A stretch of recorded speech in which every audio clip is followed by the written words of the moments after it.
Daytona. Everybody ready, set, go. Rev it up and let's roll. There's a party in the fast lane. Got my hands on the wheel and I'm flying. Heartbeat loud as the thunder rolls. Riding in on the stampede of lightning.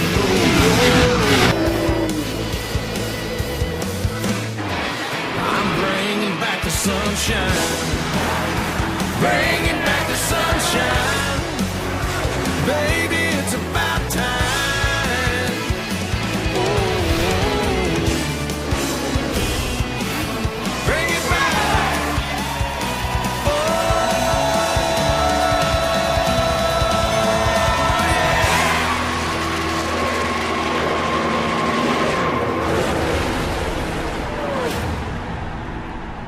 Hello everybody and welcome to Speedway Indiana at the famous 2.5 mile oval. It's race 12 of 18, the Brickyard 400, presented by PPG here at the Indianapolis Motor Speedway. I am here alongside none other than John McKean to bring us into today's race. John, how are you doing today? I'm doing great, and I'm excited to see LIMECAR take on the Indianapolis Motor Speedway for a points race for the very first time. The first time we came here, the only other time that we have been here at Indianapolis Motor Speedway, it was the Season 2 All-Star race. However, this all changes. We're in full-body stock cars, we are in the 42-car field, and we are ready to get things underway for 40 laps, but not before recapping what happened last week. Matthew Fastnacht, this is second career win holding off the field during the green-white checker, holding off a hard-charging Henry Guo. 48 takes home the victory at Worldwide Technology Raceway. A phenomenal win, was able to lead the last couple of laps. The in-season tournament also wrapped up. It was Santiago Nicolas, Matthew Fastnacht's teammate. The 83 burnt it down in front of the crowd after taking home the in-season tournament champion over Chase Gibbons, who unfortunately wrecked out midway through the race. And then finally, new points leader atop the charts. The Seattle native takes the points lead of Garrett Lamar. Price's racing team is currently 1, 2, 3 in points, with Lamar, Marnell, and Gordoff topping the points standings. Mr. McKean, we have a lot of things to discuss during the race, but now that the in-season tournament has finished, we are in our final stretch of the season, and starting it off with Indianapolis Motor Speedway. Let's get into the keys to the race here today. It's going to be a good one. Yeah, we have a 40-lap event here at the 2.5 mile track. Host of the Indianapolis 500 very famously. Has 9 degrees of banking, which you may think it may not be that quick of a track, but trust me, you're about to find out. This track is fast. Like we mentioned earlier, it's the first ever points-paying event here. And the fuel run is looking around 25 to 28 laps, so you're looking at pitting about 75% in if it all goes green flag. But like it says down there, you could pit early if you want to go for the undercut, because the right rear tire wear will play a factor. All that load going in from corner entry to exit is going to be key to making sure you keep those tires alive. Absolutely, very good insight. We saw a little bit of cording issues during practice. Hopefully that doesn't lead to a tire debacle here today. Starting on the front row, Kyle Mabey and Ricardo Garcia, both cars set the oval stock car track record in qualifying. Row 2, Santiago Nicolas and Chase Gibbons, the in-season tournament drivers from last week. Strokey Banger and them in row 3. Row 4, Jordan Madrick, Ethan Harrison. Row 5, Christopher Linnell and Blake Walker.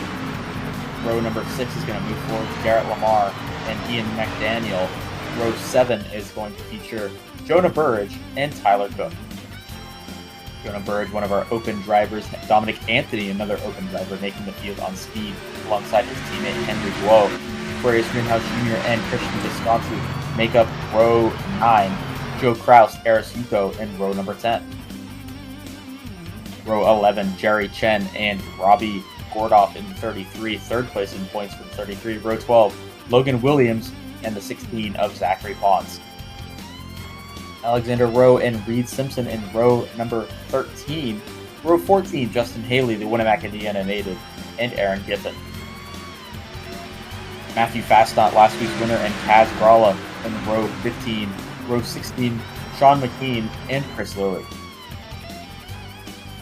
Row number 17 has Richard Fridge and Riley Gorse. Row number 18 is going to move forward Braden Singapos and the other Winnemac, Indiana native, Jeremy Mead, Anthony Foss make up row 19. Row number 20, Carson Green and Nathan Stapleton. And then rounding out today's field, missed the show on speed, but they're getting the points provisional, Cam Arrow and Stephen Colin. The DNQ list, Addie Giffen, Grayson Collins, Luna Bennington, Ryan Barone, and Nicholas Soa. The 5 drivers who missed the show. As the 16 of Zachary Pons is going down pit road, it looks like, with a slight issue. We'll check in on that. As the green flag is out, we're underway. 32 and 41 leading the field to the green. 3 wide for the lead here, John. Oh my goodness, that's the 83 of Santiago Nicholas already to the inside. Leaving it all out already, going 3 wide, and it seems he made it work. Last week's, the in-season tournament winner from this season, the 83 of Santiago Nicholas takes the lead early in the Brickyard 400, but not before the 84, his teammate and team owner, Strokey Banger, who's going to take a look to the inside and moves to the lead. They're going to be side by side down the front straightaway to open off today's race. The Brickyard 400, race 12, and the 83 pulls out in front here on lap number 2 of 40. Yeah, we were talking right off the bat about how fast-paced this track is, and with the banking, you wouldn't think so. But just look at how they're jockeying around and just how many comers and goers there are. This is a super speedway, and it's just maybe a different shape than what most are accustomed to. This track, very similar. We were expecting drivers to make up ground, move forward, just like Auto Club, as Jordan Madrid jockeying for second here as Christopher Marnell almost gets the door slammed on him, but the 23 is going to lead to the second place position with the 13 of Garrett Lamar in tow right behind them. They'll be side by side. Christopher Marnell has had a little bit of a rough stretch the past few races, giving the points lead to his teammate Garrett Lamar, as Jordan Madron is holding off the 13 at bay. There's Jonah Bird, one of our open drivers in the number 55. He's going to Yeah, I mean, you're talking about Marnell. His last 3 races speak for themselves, but not exactly in the best of ways. Finished 35th, 23rd, and 26th, whereas you go against Lamar, who now leads the points.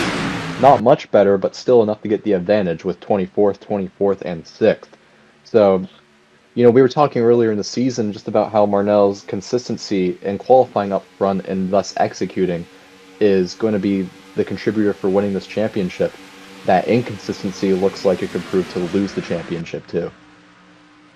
A little bit of a reverse curse here, as look who's in the lead. The 23 of Marnell has gotten by Strokey Banger. Christopher Marnell taking the first lead for what seems like quite a while for that driver who won 2 races in a row at Watkins Glen and Charlotte Motor Speedway, as well as the second place at North Wilkesboro, the race before that 23 car, strong out in front. Logan Williams has been strong at Auto Club in recent years. This seems like the type of track that, albeit flatter and using a little more skill, team owner Dominic Anthony said he expects all 5 DAF racing cars to get up front at some point. Yeah, I mean, especially Alexander Rowe, who is a veteran in this series and has a lot of experience here. Well, not here, but just in LIMECAR in general, and has been very successful at Auto Club, and I think it's very likely to see Rowe make an impact there. On board with Matthew Fastnot currently in 26th. We had a little bit of a highlight earlier. It was the 41 of Ricardo Garcia. We'll have to he's just in front of this 46 here. But to keep an eye on that 41, he's already slipped down to 19th after the first 5 laps here, John. Not what we expected from the Spaniard native, who was quite quick in practice and qualifying on the front row, and what shocks basically the whole garage.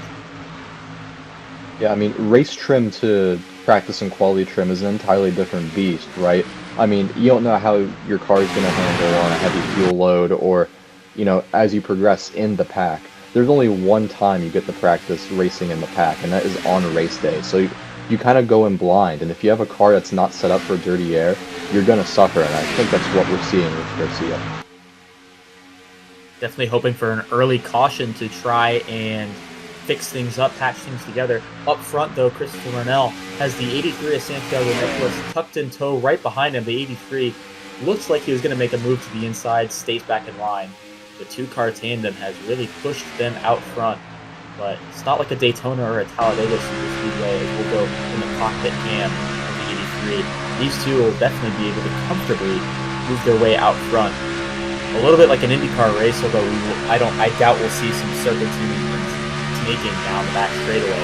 Look at that, red lighting already down the back straightaway. Just about, I'd say, 3/5 down the back straight before entering turn 3. Just a slight lift, coasting on through, and then diving into turn 4. Yeah, I mean, going visor cam here kind of gives you a look at one of the masters of super speedway racing and how he tackles the corner. I just noticed how early he turns in, and honestly how early everyone's turning in. With how high speed it is, they're pretty much flicking the wheel before they're even close to the corner. It just shows you how on edge you have to be this entire lap. Definitely one of the most unique and difficult challenges that we've had at a track this season, and that's something that we've made note of at a lot of these tracks. At Gateway, at Armory Digital, at some of these other places, they may seem like very straightforward, very common, very point-blank tracks. It's usually Jordan Madron going underneath the Square Greenhouse Jr. But all of these tracks provide a unique and difficult challenge. As look at this, the 6 and the 54 have caught up to our leaders. Here goes Ian McDaniel making a move for second. Yeah, McDaniel isn't a slouch at these kind of tracks either. His track record at a track like Daytona kind of speaks for itself. McDaniel usually runs in this kind of position, but it's just going to be a matter of if he can execute it at the end. But it's not a traditional pack race like a Daytona or even a Talladega, just something of the sort. So I think keeping clean will be easier. It's just a matter of sticking with that 23 who seems to be on rails right now. Definitely the sort of comeback, get-back race that Marnell will want. But look at here. Here's the 54 Eris Yuko. This is going to pull to the inside. McDaniel with a late little block. Doesn't get it done. Eris Yuko into second place. Yuko has been strong at the super speedways, but not complete track sort of archetypes. He has done well at Auto Club in the past. Here he is in second as the Fords are looking pretty strong up front as McDaniel is going to try and take the second place back. They're going to swap these positions around for the most part. Side by side through the short chute. Santiago Nicolas holding strong. And there's two DAF Racing cars right behind them, as well as former DAF Racing driver Jerry Chen. So a lot of veteran star power up front here.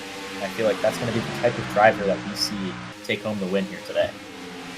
Yeah, I mean, with what McDaniel and Nicholas and especially Yuko, like what they're all doing by swapping second place all the time, you can get away with doing something like that early in the race when you're just kind of trying to conserve your stuff and make sure you're in the mix. But when you're trying to compete for that win, you kind of have to not pass for second. You have to work with the person in front of you to catch the leader. And you're seeing that right now. The fact that Marnell hasn't been passed shows just how much second through, honestly, sixth have been battling. Absolutely, as the 17 goes way wide here. Logan Williams falling back, the Season 3 Auto Club winner. So looks like we have a move for up front. Santiago Nicolas looking to the inside of McDaniel. Seems very much like an IndyCar race, so to speak. Not to be like just like an IndyCar race. But these guys moving around quite like you would see during the Indianapolis 500, kind of in a straight line and then making that move really late towards the end of the straightaway, so then the driver in front really has no time to react.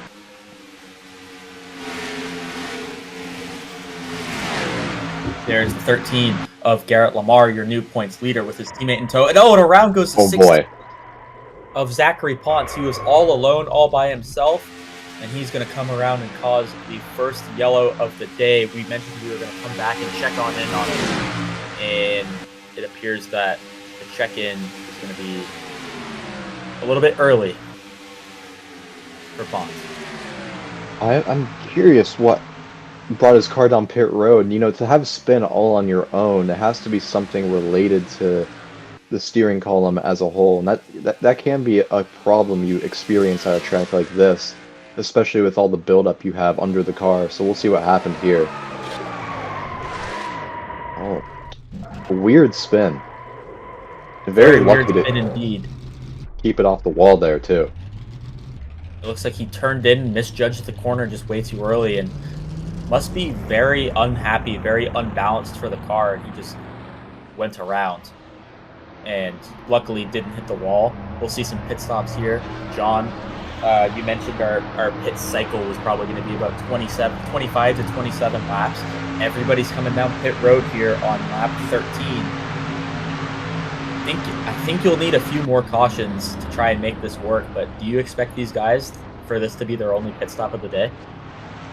I think for anyone who's not leading, you could make it to the end reasonably if you just remain in the draft. But also for a lot of crew chiefs, that's just cutting it way too close, you know, because a lot of people will want to try to play it safe. As we see Santiago Nicholas come out first, Marnell third. Have to see what happened on his pit stop. 2 tire stops, right side tires for what seems like the bulk majority of the field. The 41 of Ricardo Garcia getting a strong look over for that 41. It seems that the 83 just had a quicker stop, was able to get in and out cleaner than the 23 of Marnell. So we've got a restart here. What'll be on lap 17 of 40. Nicholas from Chen, Marnell, Lamar, Guo, the Square Ace Greenhouse Jr., Aris Yuko, Ian McDaniel, and so forth. Green flag is out, back underway. Santiago Nicholas leads him across the bricks, and the 53 is shoving that 83 out front on a 17-40 here at Brickyard. Yeah, I mean, at this stage, I almost wouldn't want to lead because Santiago Nicholas, as it stands right now, facing all the brunt of that air, is not making it to the end. But if you're someone in around 6th place and you're caught behind a bunch of these vehicles, you could just use that draft and see if you can maybe ride it out to the end. But like I was saying, the crew chiefs want to play it a bit more safe than that. So it'll be interesting to see how they play it as Chen takes the lead with a nice battle here. Jerry Chen has had somewhat of a tumultuous year, moving from DAF Racing after a up and down season over to Astolfo Motorsports, his original home, where he made his debut back in season number 2. The driver number 53 is leading his first. Oh, big wiggle out of the 52. Wow. Almost counting Aris Yuko 3 wide. Henry Guo has to drop back. Henry Guo very smart to drop back and let Marnell in. That almost could have been bad, but these guys were able to swim it on out, and that's what you get from these veteran drivers. They're able to play it easy, play it calm and cool, and a little bit of a drop back for Marnell, who's going to fall back quite a number of positions. Yeah, I was about to say, that's experience talking from Guo, not to force the issue there, especially before you even get halfway. But for Marnell, I bet in that moment he was thinking about his last 3 finishes and was thinking, that stat is about to become the last 4 finishes because I'm about to find myself into the wall. That was mighty close with Lamar and Nicholas. Wow. Lots of aggression from these drivers. Not to say anything quite yet, but Aaron Giffen has made his way into 4th. Lamar just chopped the nose on Santiago Nicholas. That's sort of the thing that you kind of have to do to try and block these runs. I think Lamar was cutting it a little bit too close. As looks like a little bit of right side damage for the 6 of McDaniel, who is falling back like a rock here, John. Yeah, I mean, we just saw the 6 car get passed by the 7 and now the 52. You know, I have to wonder what happened with McDaniel. Maybe caught in that scruff up between Marnell and, honestly, I don't even know who, because there were so many people going 3 wide. someone's going to get the brunt of that, and it looks like McDaniel got it. McDaniel really having to lift and backfire going through the corners, as we have a little bit of a battle for second once again. Lamar and Nicholas. Part 2 looks like the 13 is going to be able to chomp down on the 83, although knowing Garrett Lamar, he still might do it at some point. But Garrett Lamar fighting in the second place is Jerry Chen out front, his first laps led this season, his most laps led in a race in quite a long time. Jerry Chen has expressed his concerns and frustrations about not having the greatest of seasons, and the growing pains of moving from one team to another are certainly not lost upon him, as there's the 62 of Aaron Giffen losing quite a bit of time on that outside lane. But great to see the 53 out front, and unfortunate to see Aaron Giffen falling back. Addy Giffen, a third entry from AGR, was planned for this weekend. The 18 made the show on speed, or they would have made the show on speed without points provisionals. They were 40th on the time charts, but with the top 36 points provisional, 2 drivers made it in with the provisional, knocking the 18 out of the race. So the wife and husband duo will set to make LIMECAR history another week to be the first husband and wife. As what's the happened 47. here? Big trouble for Henry Guo, who's now slow. No caution yet. The 47 makes it down safely to the bottom of the racetrack. As I spoke too soon, we've got cars around. That's the 80, the 41, and the yellow has come out for the second time here today. Respectively, it seems like they kept it straight. So, nonetheless, we'll race back to the line. It looks like Chen and Yuko, teammates, will be side by side here. Jerry Chen winning the drag race to the line. It appears the 53 is going to lead the field back for lap 23 of 40. A little bit of shorter of a green flag run. If you're a crew chief, I'd have to imagine you take a deep sigh of relief. But let's take a look and see what happened here as I was going on about Addy and Aaron Giffen. What's happened to the 47? He just slows. I mean, that screams to me like the engine shut off, and now that he's getting back up to speed on the road like that, it just comes back on. I mean, maybe the 5% will get us a little bit more than to work with, but yeah, revs would drop. Strange. Yeah, you see them coming back up. Maybe it won't be terminal, but certainly getting back up the pace is going to be difficult. As you see here, you see a car wash up into the wall, and then everyone else just reacts. That's the 37 of Alexander Rowe, who appears to get the brunt of the damage with Visconti. Here's a look at it from this angle. That's the 69, who washes up into the 80. Oh, man, the 69 just sends it into the corner. And brunt of the damage goes to the 37 and the 80 there. Yeah, I mean, that's usually the move that Eugenio Acosta would make. That was my initial judgment, but, the 69 really forced the issue into the corner, and like you talked about with the crew chiefs, breathing a sigh of relief. Here is everyone staying out, bar the 37, who took crash damage, but, yeah, I mean, this caution is what I think everyone on the box wants. Absolutely, and I would have to say now you could more than likely make it to the end, especially with how long these caution periods have been. Because we got this caution on lap 22, came to the line for lap 23, and we'll be restarting on lap 27. So a decent amount of time under yellow should be a decent amount of fuel saved for these drivers, as we'll see nobody come down pit road, as you mentioned. So we'll have Jerry Chen from Aris Yuko, Garrett Lamar, Santiago Nicholas, Dominic Anthony, Christopher Marnell, Aaron Giffen, Ian McDaniel, Discouraged Greenhouse Jr., and Justin Haley, your top 10. Coming back to the green flag here on lap 27 of 40. Coming down to crunch time here, John. Green flag is out. We're underway. I would have to imagine these guys are full out, flat out to the finish. If you guys can all make it. That could be the question, but it's Jerry Chen comfortably up front with his team owner here, and Aris Yuko just behind them.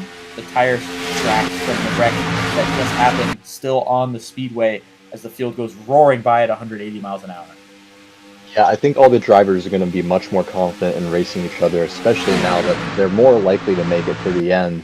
It can kind of, I don't want to say go all out, because it might still be an issue, but more confidence that you can make it to the end, and we're already seeing the jostling up front here. Side by side for the lead. It's going to be tight at the line. The 54 barely has her nose out in front, and the lead changes right at the line. Wow, we have got tight side-by-side action here as the 54 is now able to clearly get out in front. The 53 having to lift, entering turn number 1. As a big wiggle out of the 62 of Aaron Giffen, and around goes the 48 off the nose of Logan Williams. Can he keep it off the wall? The winner from last week does. No caution. What a save to keep it off the wall. I mean, not really a save. He spun it fully around, but yeah, I mean, just take a look at this. You really think he's going into the inside wall, just locks it up and keeps it going. No damage. Looks like a little bit of help from the 7 of Dominic Anthony. A little bit of a Texas two-piece from the DAF Racing 5 cars, the 7 and 17s. Giving a little bit of help to Matthew Faston, who now finds himself of the pack, as we'll see this little battle here. Oh, big wiggle of the 83. Ian McDaniel really having to lift. The 6 seems to have found a little bit of good up the back of his motor as Ian McDaniel currently inside this top 10. Look at Reed Simpson in the 4 car. He's had a strong showing the last few weeks. And the 13 of Garrett Lamar looking to make a run back up to the front after losing a few spots early on. And speaking of a run back up to the front, notably Christopher Marnell is back up in 2nd place. You know, he needs a race like this, especially if it finishes the way it does. Obviously, he wants to win, but if he can just salvage a good result and get that momentum built back up, that will provide a lot of confidence for a potential championship charge. Winamac, Indiana native Justin Haley, noted RC racer, a lot of damage on that side. It looks like he has hit the wall. Hasn't seemed to hinder his speed, although he's stuck on the outside, so we'll take a note of that later. Front row starter, Ricardo Garcia, is currently in 37th, and Kyle Maybe, your pole sitter, is only a few spots ahead of him, so unfortunate drop in the field for the 41, who cuts off to 47, entering turn 4. Henry Blow really having to lift. Back in the back there with his teammate, Alexander Rowe. 47 is noted. They've fixed the issue. They're now looking to try and claw their way back to the front. As look who's clawed his way back to the lead, Christopher Marnell, comfortably taking it away from Arasuka. Yeah, I mean, we just talked about Marnell and how he's kind of made his own way back up to the front here. And I think it's going to be interesting to see in comparison how Garrett Lamar can make his way throughout the pack as well, because I mean, that's your closest point of comparison, both in the standings and within the garage. So take note of how Garrett Lamar manages traffic. I would say not all hope is lost for Arasuka. Look how he's able to get the time back and suck right up to the 23, and the 52 is just behind him and his teammate. It's going to be 2 against 1, but presumably 3 against 1 if Jerry Chen is able to work his way back forwards into that top 4. So in between Jerry Chen and the top 3 are 2 Dodges, but we'll go on board with the 54. I mean, it seemed like he lost almost 3 car lengths and was able to make it back up with ease. So this 54 really has a strong car. So does Squares Jr., who's been relatively quiet all season, let alone all race. 2 against 1 against Marnell. Some of the best in the business, coming down to 8 laps to go here at Indianapolis.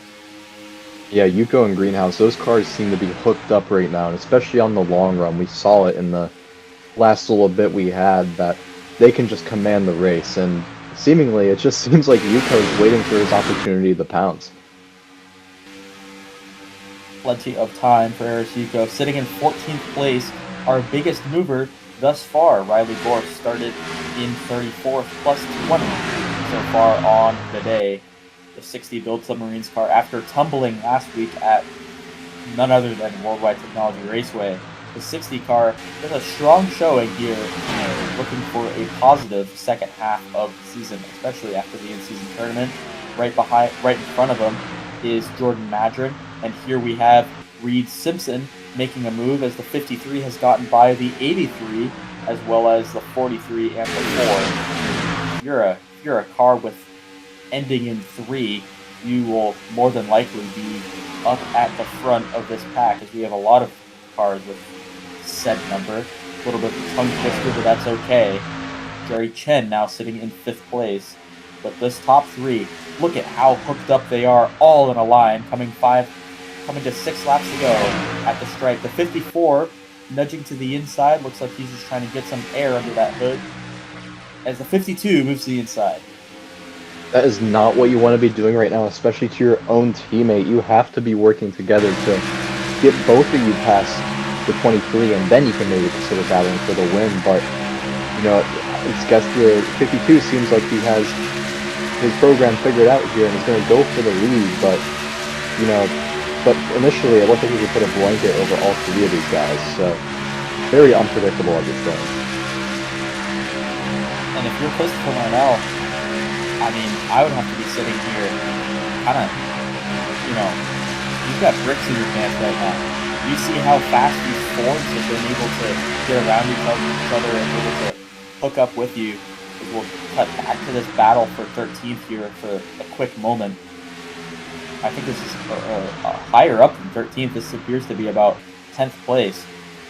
If you're Marnell, you have to be worried, because those Fords right behind you, honestly, as much as the 23 has probably been one of the better cars here today, the 54 and 52 are probably 1A and 1B in terms of best cars in the field here today. That Yuko leading a few laps previously to the 23 to the lead, and you have to imagine when Yuko is going to pounce once again, and especially with Greenhouse Jr. sitting in between them. That 52 presumably has the same motor and same setup as that 54 car that has been absolutely on rails. Yeah, I was looking ahead just on that last camera shot. It looks like they're under a blanket yet again, and the caution's out. Oh, that's the 48. Matthew Fastnut has blown a tire and is in the wall. Yellow is out with 4 laps to go. Here at Indianapolis is the 84. Is going to slide back. We stay green, but the caution just came out. Drivers all jockeying for position. John, it looks like we're going to have a green-white checkered as we have a battle for second. This is going to be critical for track position. Oh! Yeah, more contact. Goes to 54.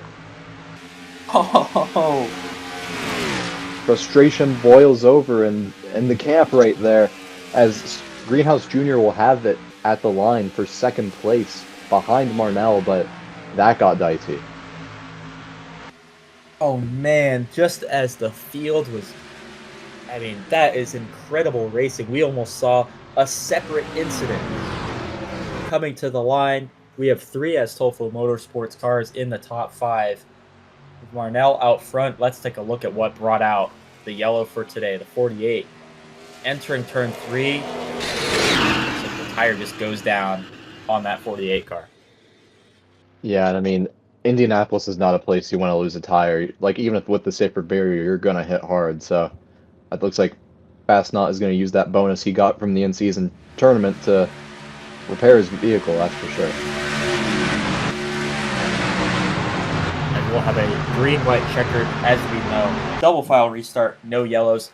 John, we've had a really, really clean race here, all things considered. We've had some yellows, we've had 2 wrecks, or I'd say 3 wrecks, but for the most part, we only have 2 cars that will not be participating in this green-white checkered. 40 of the entries in the field will be taking the final 2 laps, probably the most we've ever had for green-white checkered. And look at this lineup. Marnell and Greenhouse, your front row. Yuko and Simpson, second row. Chen and Nicholas, third row. Madron and Giffen, fourth, and then on throughout the field. The only driver not returning to the field, the 48, has taken his efforts to the garage after breaking out the final yellow. And Blake Walker has discovered an engine issue and will not be returning to the field. I mean, I know Yuko was battling really hard for that front row spot, but on these last few restarts, that second row has found themselves more likely than not in the lead because you can get that slipstream off everyone else. So watch Yuko and Simpson on this restart. Marnell, greenhouse. Green flag is in the air. The 23 gets a great jump. The 52 is going to try and slot down in between, and he does. Greenhouse is going to slide behind the 23. 2 laps to go here in Indianapolis. He's going to try to... No, he doesn't. The 52 and 54 will be side by side. Huge crash. Big crash behind them. As we know, no yellows will stay green as the 77 goes helicoptering. The field is going to continue on going. Here is Marnell with a big lead out in front, but here comes Aris Yuko. Here comes the 52. Here comes Jordan Madrid. White flag this time by. Next flag ends the race. Whoever crosses the line first will be your winner into turn 1. The 54 makes contact with the 23. Muscled his way through on the inside there, had a huge head of steam down the front stretch. Marnell could still form something here though. They've got about a mile and a half to figure it out. Aris Yuko looking for his second win of the year. Marnell looking for his third win and for the points lead back. The 52 mustering up one final attempt. Don't think it's going to happen. Marnell trying to gather up one last run. Glides through turn 4. He's going to lose some time. For the second time this season, and for the first time after a green-white checkered, Aris Yuko's going to take the win at Indianapolis. Wow, what a finish. Cinematic ending that saw them collide going into the first corner of the final lap. As here's the crash again. Hard hit by the 97, then everyone behind just piles in. 97 gets sent 3 wide, it appears, and then Braden Sigafus runs into the back of Ethan Harrison. All drivers, other than the 78, were able to continue. Just a massive incident for Jeremy Mead there, as we see the static shot of that. I mean, we saw it in the corner of our eyes of the 97 just going head on into the wall. We thought that there would be something much bigger than that. Here's another look at it. Oh, a huge hit. Looks like that was the 42 of Cam Arrow who turned him around, and then the 80 and 77 teammates getting into it. And then cars just coming guns a-blazing with 2 laps to go, trying to make the most of it, and Sigafus nowhere for him to go. Runs into the back of Ethan Harrison. So here's a top-down look at the run that the 54 got to end the race. 1 lap to go. Look at this. Oh, man. Just gives the bumper to the 23. And that's called leaving it all on the line. As we'll look at the onboard shot here. Marnell really wanted to close the door, but Yuko did not want that to happen. Marnell taking home second place, albeit not the win, but still solace for the 23 camp. Their first top 20 in quite some time, since before the All-Star break, I would believe. We'll have to double check on those numbers. But burning it down is Aris Yuko, taking home his second win of the year. And for Marnell, that's his first top 5 since Charlotte. He got an 8th place at Iowa. As we'll go through the results here. Aris Yuko, Marnell from Squarius, Madron, Cook, top 5. Tyler Cook with the top 5. Was kind of nowhere all day. Jerry Chen 6th, Haley 7th, Giffen 8th, Banger 9th, Logan Williams 10th, as the field is going to scroll on by here. John, a lot of surprises in the top half of the field, although Ian McDaniel falling all the way to 16th on that final restart. Yeah, you know, a name that isn't in that first half that surprises me is Garrett Lamar, who was running within the top 10 and sort of making his way back up as the run progressed. Finds himself in 23rd, definitely not benefiting from the late caution, and maybe was even involved with it. Didn't quite see, but point is, that's a huge hit in the points for Lamar and a good run for Marnell. Have to imagine, and I won't even have to imagine, there will be a change in the points lead once again. It's CRT versus CRT up front, and the rest of the field is just having to play catch up as Sigafus did not cross the line to end. So only 3 cars not finishing the race to its completed distance, which is quite impressive, especially for such a high-speed oval like we have here. Marnell with a healthy points advantage once again over Garrett Lamar. From Lamar, Gordoff, Yuko moving his way up to 4th. And then look at this hodgepodge that we have from basically 4th to 14th, 4th to 15th. Everybody is separated by no less than, I would say, 20 positions on the racetrack, let alone 25, 30 points.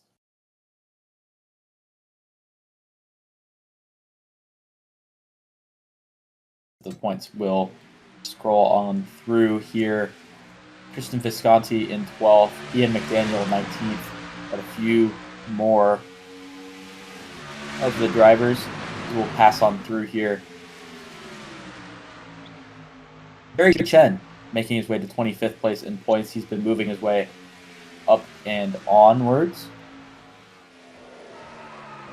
Slowly but quite tumultuous. Go ahead. Slowly but surely for Chen, who we talked about has had a very rough beginning to the season. So, seeing him progress as it goes along is definitely a positive to see, especially for someone who's as esteemed in LIMECAR as he is.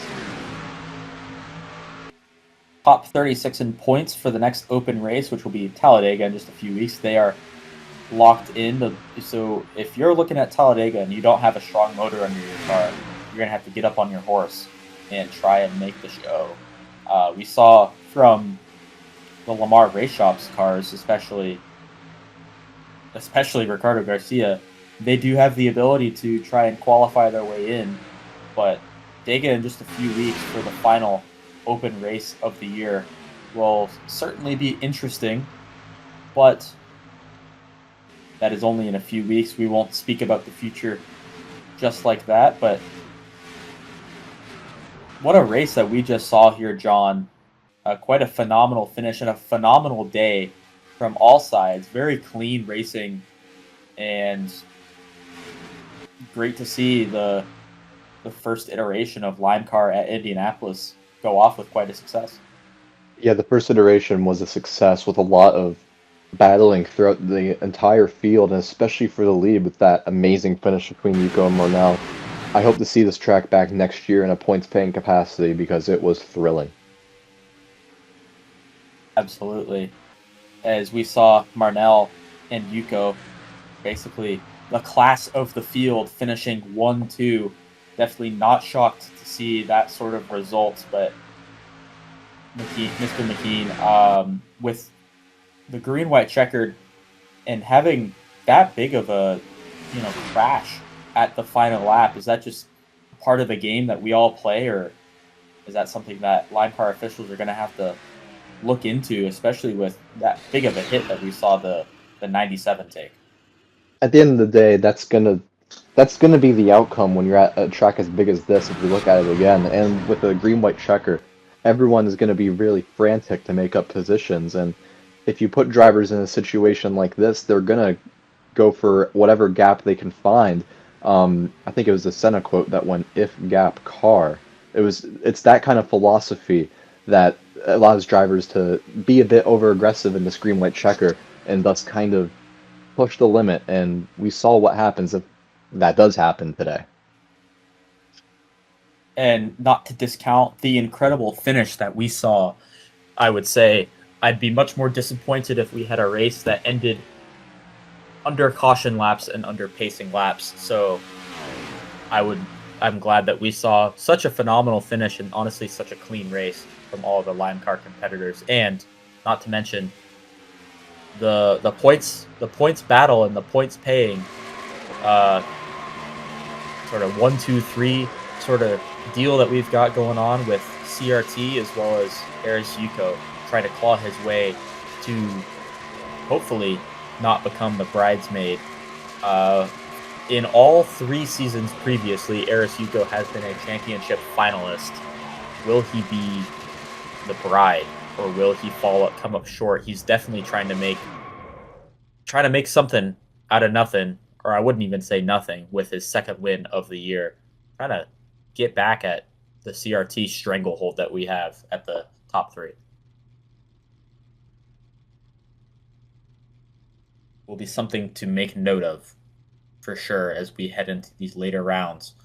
Any final words, any final thoughts, Mr. McKean, before we sign off for tonight's broadcast?